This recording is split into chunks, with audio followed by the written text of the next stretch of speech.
Jared Bednar. Jesse? Coach, you told us, I think it was earlier this week, that you weren't worried about Arturi Lehkonen because he scores big goals. He gets you guys going here today? Yeah, he does.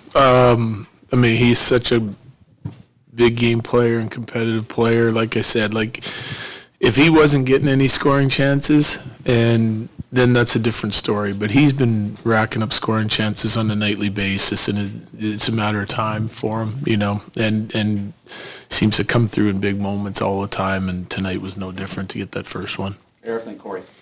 Jared, it felt like every time you guys had a big goal, there was a save from Blackwood at the other end. Just what did you think of his game overall, and especially in those clutch moments? Thought he was outstanding. Yeah, I did, because I thought we were doing a really good job 5-on-5 on the defensive side of it. Certainly we have some things we can clean up, but I think their power play and the way they attack the net and get around the net, it gets super dangerous. We had a couple failed clears on our penalty kill that led to some chances against, and they're grade A chances. And we're trying to do the right things net front, but, bouncing pucks, lots of bodies there, and they came up with a few of them and put them on net, and Blackie was huge. So he allows us to keep the game at 0-0. And we had our chances too, and Ottinger did the same thing, but that was a big first playoff game for him, no question. Corey, then Pierre. Before the game, you said you needed to attack the middle of the ice and create havoc in front of Ottinger. How did you feel that went? You're not going to score from on the perimeter. You just and same thing with our guy. If you want to score goals, you got to get to the interior of the ice, and you got to get there repeatedly. Because they're good goalies on both sides of it. So, obviously that's the goal of every team, not just to sit on the perimeter and shoot pucks. So I thought we did a nice job. We got to some rebounds. We created some good looks, both off the rush and 5-on-5 in zone.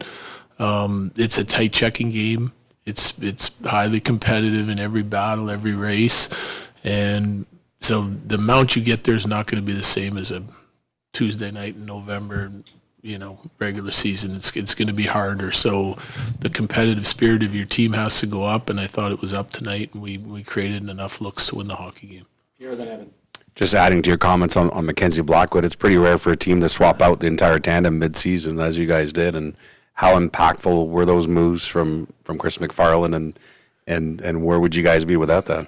I can't say enough about the moves that he made, to sort of revamp our team. We came back with a lot of the same guys, and we were banged up early in the season, and we got to look at our guys going into this season and what we liked and what we didn't like, and I feel like as a coach we're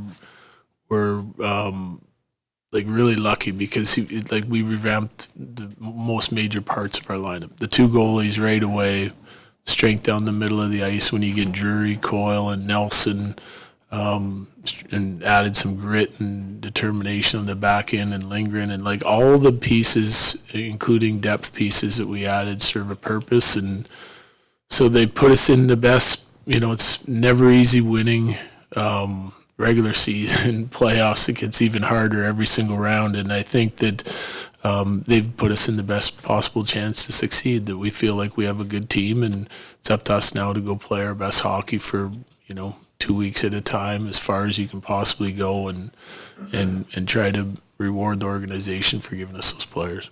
Evan and Megan. How big of a difference did it make against a big team like this to have Josh Manson and Ryan Lindgren back in the lineup healthy? It's huge. They're a tough team to contain on the defensive side of it. It's not just their size; it's the way they play. It's experienced guys that buy into the defending side of things, and I thought our team did a nice job of that. But those are two guys on the back end that obviously we lean on heavily, and it was really good to get them back and healthy here because we missed some time with both of those guys here recently. Similar to that, you had options to round out the bottom of the D-core, and he played a lesser role in Philly. What made you choose Eric Johnson tonight?